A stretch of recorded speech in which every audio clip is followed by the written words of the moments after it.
So I would say it wasn't until fragrances like Egge by Nishane and Green Lion by Hermetica came out when I started to realize that I actually really like the note of basil in fragrances. And it's not just basil, but thyme and dill and a lot of these other like herbal and aromatic ingredients. And I feel like it's a really nice deviation from the typical ozonic, aquatic, fresh summer fragrances where you have something that smells a bit herbal, but also super appropriate for the spring and summer.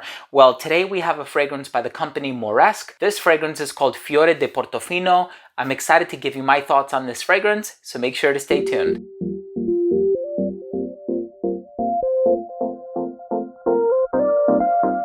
Now, before I begin my fragrance review of Fiore di Portofino by Moresque, a fragrance that I think is an awesome alternative to the typical citrus freshies that people tend to wear around the summertime, I do want to start things off by mentioning that if you're a fan of fragrance-related content, please do consider supporting the channel by subscribing to it. It's absolutely free. Hit the bell icon so you can be notified whenever I do upload future videos to the channel. And of course, give this video a thumbs up if you take something of value from today's episode. Now, the perfumer for this fragrance is Andrea Cassotti, and this is a fragrance actually that came out a few years ago. I noticed that Max Aroma has a bunch of Moresque fragrances for a really good price, so I would totally recommend Max Aroma if you're looking for a place where you can pick up these fragrances for a good price, reliable within the States. And so taking a look at the note breakdown for this fragrance, you have basil, you have lemon, orange, musk, vetiver, carnation, geranium, Tuscan iris, mimosa, amber in the base. Just so many of the elements in here, like the iris, like that clean vetiver,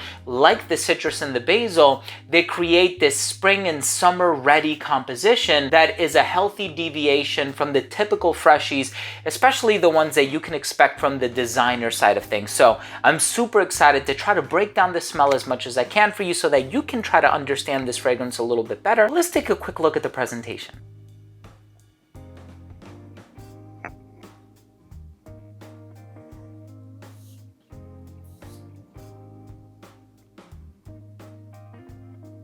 So as I mentioned before, in the opening, you're gonna get this fresh and herbal kind of a vibe that is quite different from the typical freshies. And when I say freshies, I mean fragrances like Bergamot 22 by Le Labo, Neo by Xerjoff, Renaissance by Xerjoff. You know, there's a lot of citrus dominant fragrances, and I personally am starting to love the ones that have a bit of an herbal characteristic, like Egge by Nishane, like I mentioned earlier, Hermetica's Green Lion, just to name a few, right? So this has that herbal touch in the opening that really captivates you and does things differently and enough to create that interest in the opening, but it also is coupled with that citrus. And so you're gonna get the lemon, you're gonna get the orange, you're gonna get the neroli, and the neroli isn't super strong. Whenever I have a really strong neroli, I'm reminded of Neroli Portofino by Tom Ford, which is kind of a similarity in the name, and even the color of the bottle kind of matches, I think, Mandarino di Amalfi, or actually Neroli Portofino. It's actually a very similar hue aside from the gold, but it smells totally different. So it's not a neroli bomb. It definitely has a lot of that basil in the opening, and the vetiver that's in the base is really clean. Now, in terms of that geranium and carnation combination that you're gonna get in the heart, it kind of reminded me a little bit, but just like a tiny little bit, like 15% of Equipage by Hermes. That fragrance is also a great fragrance if you're looking for something on the more classy, mature side of things, but still very elegant, professional. So here, it's definitely on the fresh side of things, and I was thinking about it, and I'm like, you know, I've smelled something equivalent to this freshness before, and I was trying to figure out what it was, and the closest comparison that I could make is Oud Al Boruz Asrar Indonesia by Rasasi. I think I have the name correct on that one. I've actually reviewed that fragrance before. In terms of that bright citrusy opening, it's very similar, but that fragrance has agarwood. This fragrance doesn't have that oud backdrop, so to speak. And so the Rasasi fragrance that I alluded to is a little bit darker. This is definitely on the fresher side of things, and I really enjoy it, all right? These are the types of fragrances that I can find myself wearing quite a bit as the weather starts to get hotter. And I haven't worn this one to work yet, but I do plan on wearing it this week. It was a recent acquisition, probably about a week ago. The package came in the mail, and so I look forward to picking up more from the house of Moresque, especially the ones that I've tried. Tamima being another one is very, very good. So I do look forward to reviewing some of the other offerings from the brand, but this is a great freshie. If you're looking for something that is geared towards the hotter weather, you like these sort of herbal, fresh fragrances, I think this is solid. The amber is kind of non-existent to my nose. There's something warm, but amber isn't the first thing that comes to mind. The iris is nice and clean without being waxy or lipstick-like. And the mimosa isn't really spicy or, you know, overly floral. And so it's really more about the citrus and the basil and the clean vetiver. Well done, Moresque.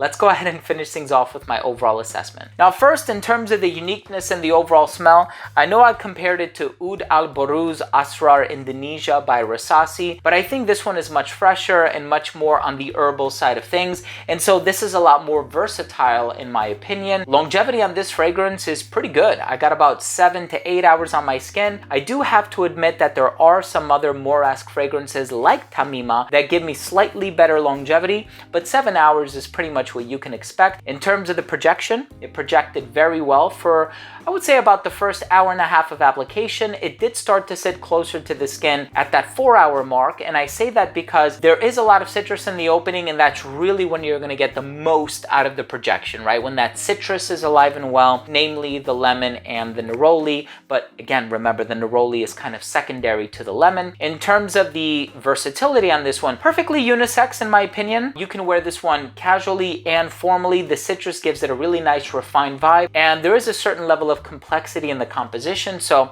I think that makes it perfect for a dressed up occasion. I think this one is great for somebody who's a little bit younger, a young professional, as well as somebody who's a little bit older. Hotter weather is really the best time to wear this one, and so the only restriction in terms of the versatility comes along with the seasons. I think spring and summer is perfect.